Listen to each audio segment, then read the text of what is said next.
Hi students, welcome to you. Come here my dear students. प्यारे विद्यार्थियों, इस मनुष्य जीवन में प्रत्येक जीवन में रिस्क है। मैंने पिछले सिलेबस में कक्षा 10 में एक पोइम पढ़ाई थी, रिस्क। इस मनुष्य जीवन में एवरीथिंग इज रिस्क। आपको एक कार चलाने में एक्सीडेंट होने का रिस्क होता है प्रिय विद्यार्थियों। एनीबडी, कोई भी, किसी को भी, ड्राइवर्स को, कोई भी वाहन चला रहा है उसको जो एक्सीडेंट का रिस्क होता है कि कहीं भी एक्सीडेंट हो सकता है, होता है कि नहीं होता है। नंबर 2, प्यारे स्टूडेंट्स, मैं एक विलेजर ग्राम का रहने वाला अध्यापक हूँ। जैसा कि हमारे माता पिता अधिकतर गांव में खेती का कार्य करते हैं, तो खेती के अंदर फसल को नष्ट होने का रिस्क है। फसल में सरसों खराब हो सकती है, पाला गिर सकता है, कोई सी भी सब्जी की फसल है उसमें रोग लगता ही लगता है, उसके नष्ट होने का जोखिम है, भाव में नहीं बिकने का जोखिम है।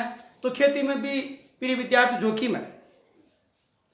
एरोप्लेन को उड़ाने वाले पायलट को, उसको बहुत जोखिम है कि नहीं है। एरोप्लेन एक्सीडेंट होता है, बस हो जाती है तो 1 2 4 की डेथ होती है, बट यदि एरोप्लेन की एक्सीडेंट हो जाए तो फिर सभी मरते हैं। प्रिय विद्यार्थियों, इस मनुष्य जीवन में हर काम में रिस्क है। पास होने में फेल होने का रिस्क है, अच्छे परसेंट नहीं बनने का रिस्क है, और एक धंधे व्यवसाय में लाभ की जगह हानि हो सकती है, उसमें हानि का जोखिम है। और एक बहुत बड़ी फैक्ट्री मालिक को फैक्ट्री में लॉस का जोखिम है। तो प्रिय विद्यार्थियों, मैं आपसे जानना चाहता हूं कि किस काम में जोखिम नहीं है। मैं काम कर रहा हूं, यहां पर खड़ा हूं, मुझे भी जोखिम है कि आप मेरी बात मानोगे नहीं सुनोगे। माता पिता को जोखिम है, अपने परिवार से जोखिम है कि मेरे बच्चे सही पढ़ेंगे, रास्ते पर नहीं पढ़ेंगे। बट एक बात बता दूं प्यारे बच्चों, यदि जोखिम नहीं लेते तो इस संसार में कोई महान नहीं बनता, कोई पॉलिटिशियन नहीं बनता, कोई उद्योगपति नहीं बनता, और कोई आईएएस नहीं बनता। हर काम में जोखिम है। एक आईएएस बनता है, कितने बार प्रयास करता है, प्रयास करने के बाद फेल, असफल रहता है। आरएस में कितने बार प्रयास करता है, असफल रहता है। एक ड्राइवरी करने के लिए कितने बार प्रयास करता है, एक्सीडेंट होने पर हताश होकर बैठ जाता है, जोखिम होता है। बट प्रिय विद्यार्थियों, जिसने जोखिम लिया वो उद्योगपति बने हैं, जिसने जोखिम लिया है वही नेता बने हैं। एक बार हार गए, 2 बार आ गए। आपने अमेरिका के राष्ट्रपति अब्राहम लिंकन का नाम सुना होगा। उन्होंने अपने जीवन काल में बहुत सारे चुनाव आ रहे हैं, आप इतिहास पढ़ लेना, और अंत में चुनाव जीत के अमेरिका के राष्ट्रपति बने हैं। तो प्रिय विद्यार्थियों, मैं रिस्क पोएम के माध्यम से आपको ये कहना चाहता हूं, मैं अपने पॉइंट पर लेके आ रहा हूं आपको आज के इस इंग्लिश टीचिंग के अंदर, कि जो रिस्क नहीं लेता है वही सबसे बड़ा रिस्क है। जिसने जिंदगी में कोई रिस्क नहीं लिया वो कुछ नहीं बनेगा, जहां का तहीं बैठा रहेगा कि मेरे को घाटा लग जाएगा। किसी भी मशीनें, ट्रैक्टर, कारें, फैक्ट्रियां, प्लॉट, धंधे, व्यवसाय, बड़ी बड़ी बिल्डिंग, इमारतें उन्हीं के जिन्होंने रिस्क लिया जिंदगी के अंदर। तो मैं प्यारे विद्यार्थियों, मेरी बात से आप जरूर मेरी बातों से अनुसरण करेंगे और आप रिस्क लेंगे। आपको रिस्क लेना पड़ने का, आपको चिंता नहीं करनी है कि मैं सफल होऊंगा असफल होऊंगा, लेकिन अपना 100% देना है। तो आइए मेरे प्यारे विद्यार्थियों, इंग्लिश सब्जेक्ट पर आ जाते हैं। आर्टिकल्स। प्रिय विद्यार्थियों, आर्टिकल्स के से भाग, दफा, वस्तु, चीज, ये इस प्रकार के बहुत सारे अर्थ आपको मिलेंगे यदि आप डिक्शनरी में ढूंढोगे। लेकिन यहां पर आर्टिकल का जो अर्थ हुआ AEIOU AANN, अद्दा, तो मोटे रूप से 3 प्रकार से जाना हुआ ये आर्टिकल है। तो प्रिय विद्यार्थियों, इंग्लिश के अंदर अल्फाबेट के अंदर AEIOU 1 2 3 4 5, ये जो मैं 5 वोवेल्स आपके सामने लिखा है मैंने प्रिय विद्यार्थियों, ये मैंने हाथ से लिखा है। थोड़ी सरस्वती माता का वरदान है। आपने सोचा सब पेंटिंग कर दी लिखा हुआ, ऐसा नहीं है। तो प्रिय विद्यार्थियों, मैंने इसमें नंबर लगाया 1 2 3 4 5, स्वर माना गया है, अर्थात AEIOU को स्वर माना गया है। आप मुझे पूरा विश्वास है कि अच्छी तरह से समझ रहे होंगे। नेक्स्ट आगे बढ़ते हैं। M F N X L H उच्चारण की ध्वनि स्वर है। देखो प्यारे विद्यार्थियों, एम को बोलो आप, M, F, N, X, S, L, H. एक की आवाज आ रही है, आ रही नहीं आ रही है? तो ध्वनि स्वर है, तो ऐसे शब्दों से पूर्व एन का प्रयोग होगा। बस एन का प्रयोग कहां होना है, बस आज का जो टॉपिक है वो इसी के ऊपर है।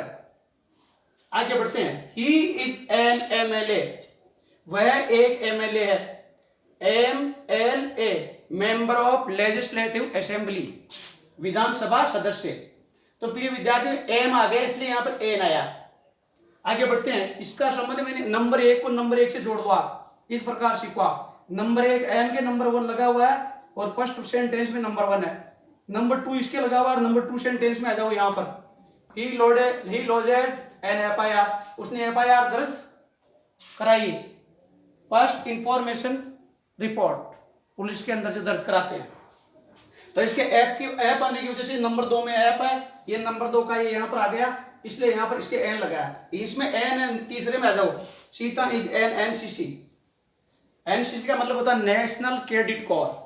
सीता नेशनल क्रेडिट कोर है, तो एन आया इसलिए यहाँ पर एन का प्रयोग हुआ है। नेक्स्ट आ जाएगी 4, ही इज एन SDO। यहाँ पर एस आया, ये 5वें स्थान पर है। ये 1 2 3 4, चलो ये 1 2 3 4 5 5वें स्थान पर है। ये 4थे स्थान पर आ गया एस, इसका ये 5वां होना चाहिए, इसको एस की ये मान लेते हैं। वह SDM है, सब डिविजनल ऑफिसर, एस से मतलब। नेक्स्ट जोड़ते हैं 5 में आ जाते हैं। I have an x-ray machine, मेरे पास मैं एक्सरे मशीन रखता हूं। तो यहां भी एक्सरे के अंदर एक्स है, ये एक्स है, तो यहां पर एक्स आया इसलिए एन का प्रयोग हुआ है। फिर S, she is an LLB, law, bachelor of law, कानून की पढ़ाई, वकालत की पढ़ाई। तो वह लड़की है जो एक LLB है, मतलब वकालत की पढ़ाई पास की हुई, बैचलर डिग्री है उसके पास। Ram is an honest person, Ram एक ईमानदार व्यक्ति है। तो प्रिय विद्यार्थी, मैंने ये यहां से लगाकर यहां तक लाइन खींच रखी है। इसमें एम है, ये एम नंबर 1 पर आया। इसमें एफ है, ये एफ आया यहाँ पर। ये एन है, इसके अंदर ये एन आया है। ये 4थे नंबर पर एक्स है, बट इसको ये 5वें नंबर पर लिख दिया गया। यहाँ एक्स 5वें वाक्य में एक्स आया हुआ, इसमें एस है, और ये इस वाक्य में आया हुआ है। इधर 4थे वाक्य में ये एल है, और फिर इधर आ जाओ LLB, ये 6ठे वाक्य में LLB, इसमें एच है, अरे ऑनेस्ट पर्सन 7वें वाक्य में। तो प्रिय विद्यार्थियों, मैंने इसको एक बहुत सिस्टमेटिक ढंग से लिखा है। इसको 1 और 2, और आपको इस निचले वो क्रम को इसको मिला लेना है कि एम कौन से में आया, एफ कौन से में आया, एन कौन से में एक्स एस। तो इन सब इस प्रकार के जितने भी आपको वर्ड्स दिखेंगे उनमें आपको एन का प्रयोग करना है। आज के इस टॉपिक में बस इतना ही। I hope you will like my teaching. प्यारे बच्चों, बस थोड़ा सा ये करना है, सब सब्सक्राइब करें, एक दूसरे विद्यार्थी को बताएं कि सर ये काम करवा रहे हैं, कोई निःशुल्क है, और सभी लाभ उठाए। आप सब बच्चा पढ़ोगे तो मेरी आत्मा को बहुत प्रसन्नता होगी और मैं आपको धन्यवाद दूंगा। Thank you my dear students. आज के लिए बस इतना ही।